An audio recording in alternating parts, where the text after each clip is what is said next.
Hi guys, I'm Anita and I'm back with another video. Today is time for my weekly wrap up. Over the past week I managed to finish 5 things, so let's get into them. The first thing that I finished was The Rose and the Dagger by Renee. Ahdieh. This is the second and final book in the book The Wrath and the Dawn duology. The first book is a retelling of 1001 Night. So this continues the first one. This has, I can't tell you a lot about the specific things that goes on in this book, but we switch perspectives between 4 characters, I think, and I'm not sure if I enjoy how much they switch characters. I didn't feel as engrossed in this story as the first one. There are definitely moments that I really enjoyed, and I think it had a pretty satisfying ending. But there are definitely parts of it that I didn't super enjoy. It was a really fast read though, and I'm happy I read it and I'm happy I finished it. So I end up in about 4 out of 5 stars for this one, and I think I gave the first close to a 5 star. I think a 4.5 stars, and this one is like a 3.5 to a 4 stars. So I think I'm on around a 4 stars because I did enjoy it, and I do recommend this series as a whole. So the next thing that I finished was a graphic novel, and that was Feathers by Jorge or something like that. I'm not sure how you're supposed to say his name. This is a graphic novel. I only think there's 1 volume. I don't think it's a series yet, or if it's supposed to become a series, but this follows 2 characters, main characters, I would say. One of them is a princess or something. She lives in, like, this city is divided in the city and the maze. And the maze is where people live on the street, and there's a lot of things going on in the maze. And then there's the city where all of the wealthier people, they live. And then we follow Feathers, who is a little boy who has feathers all over his body. He's sort of running around the maze. Someone is taking all of the kids from the street, and he's trying to help not happening. This girl, she's never been into the maze. The biggest wish is to try to go to the maze. And so on a day when they're out, she's out with her dad, she manages to escape the carriage and goes into the maze, and she meets Feathers, and they bond a fun sort of friendship, and he promises to take her to the maze and to show her around if she does something for him as well. And yeah, as I said, in this city, in the maze, there are the kids who are running the streets. They are disappearing one by one, and no one really knows who is responsible for it. But they do think that it is Feathers who is the one who has done it, even though they have never seen him. They just see him as a shade. And yeah, I don't know. I personally just didn't really connect to the story. It was not something that I found really engaging, and I didn't really like the art style. The art style was not at all my thing, but that is not to say that others won't like it. It just I didn't, and so I think I'm on about a 2 stars for this graphic novel series. I had a hard time sort of connecting to this story. The next thing that I read was Sea of Rust by Robert C. Cargill, and this was part of my science fiction genre TBR project thing that I have been working on over the last couple of months. And this is set in a far futuristic post-apocalyptic setting where all of the humans are long gone. Like it's like 30 years since the last human was alive or took its last breath or whatever, and it is basically filled with different type of robots and all of that, and they are starting to die one by one as well because they need new spare parts in order for it to be able to live on. And so we follow this AI called Brittle. Brittle was a caregiver to one of the last caregivers that was created to take care of humans, and she's sort of running around the Sea of Rust, which is like this what's it called? Yeah, she's running around looking for spare parts from the died out robots, and so that she can keep on living. And as she's doing that, she stumbles into some others and she ends up being shot, and this sort of spirals into something else, and it's sort of a war between the different robots and stuff.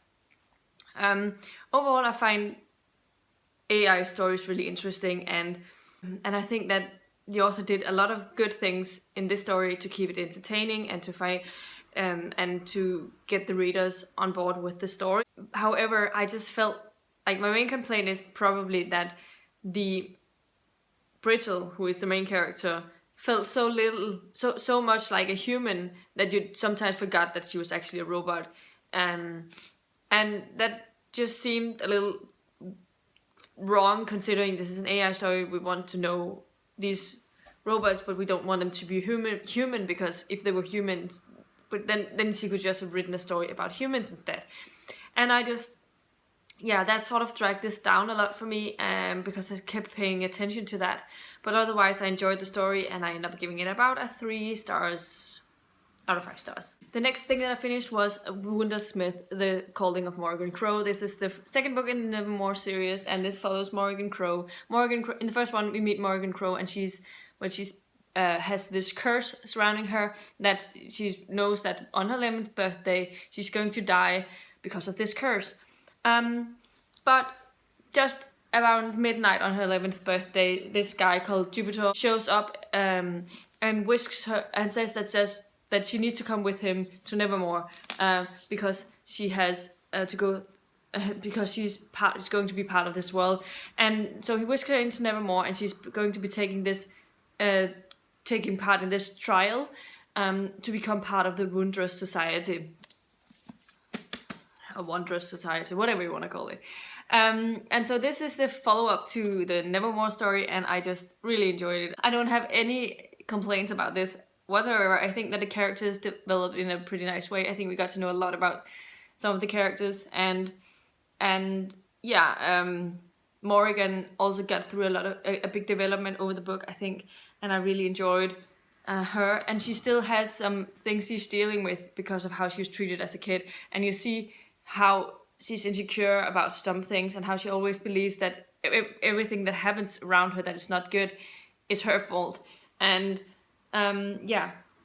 I ended up really loving this. I can't say whether I think Nevermoor or this one is the better one, but I definitely really loved this one, and I gave it 5 out of 5 stars. So I highly recommend this series still, and I definitely recommend you checking out the sequel to it as well. I think this is gonna be so amazing, this series, and I can't wait to follow along what will happen in the future of Morrigan Crow, because there's so many things that could happen in the series, and I'm really looking forward to how the author will tell this story onwards. The last and final thing that I finished this past week was Witches Abroad by Terry Pratchett. This is the 12th book set in the Discworld, and this is the 3rd book set in the Witches series.